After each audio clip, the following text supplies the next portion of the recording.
sempre tinha uma explicação científica para os relatos dos pacientes que voltavam do coma com histórias de jornadas fora do corpo para lugares desconhecidos. Até que ele próprio vivenciou uma delas. E agora afirma: existe vida após a morte. 10 de novembro de 2008. O Dr. Alexander é levado às pressas para o hospital com fortes dores de cabeça. Ao chegar lá, é imediatamente internado na UTI. Em poucas horas, já estava em coma profundo. Ele havia contraído uma forma rara de meningite. Quando o Dr. Alexander entrou no hospital, os médicos disseram à família que a possibilidade dele sobreviver seria muito baixa. Ele ficou em coma profundo por 7 dias. E foi durante esse período que o Dr. Alexander afirma ter tido a experiência mais fantástica que um ser humano pode ter. Na jornada que eu tive não existia corpo, apenas a minha consciência, diz o médico. Meu cérebro não funcionava. Eu não me lembrava de nada da minha vida pessoal, meus filhos ou quem eu era. Ele escreveu um livro para relatar a sua experiência de quase morte e conta que primeiro foi levado para um ambiente escuro, lamacento. Em seguida, chegou a um lugar bonito e tranquilo. Um vale extenso, muito verde, cheio de flores e repleto de borboletas, diz ele. Ali também estava um espírito lindo, uma mulher com uma roupa simples e com asas. Ela me disse: você vai ser amado para sempre. Não há nada a temer. Nós vamos cuidar de você. Pergunto ao Dr. Alexander se ele viu Deus. Ele disse que sim. Deus estava em tudo ao meu redor. Ele estava lá o tempo todo. Esse pesquisador da Universidade Federal de Juiz de Fora participa do maior estudo mundial já feito sobre as experiências de quase morte.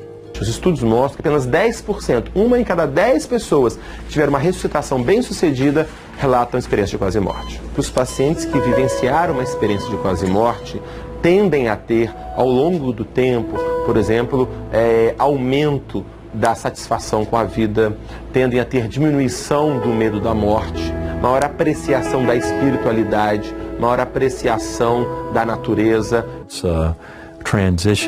A morte é uma transição, não é o fim de tudo, resume o Dr. Alexander. Minha jornada serviu para me mostrar que a consciência nossa existe além do corpo. E ela é muito mais rica fora dele. Isso pode significar que a nossa alma, nosso espírito, seria eterno. No Brasil existem pacientes como o Dr. Alexander. Outro caso aconteceu com a mãe de Vera Tabak, que passou 3 meses em coma. Ela voltou contando uma história incrível. Ela confessou que tinha estado nesse período de coma, ela se viu como se fosse um quarto de hospital, sempre numa cama, com várias pessoas em volta, de branco, e ela disse que ela tinha feito um acordo, que eles tinham dado mais 20 anos para ela, que ela ia conseguir criar os filhos e depois ela ia embora. E a gente achou aquilo uma história, né?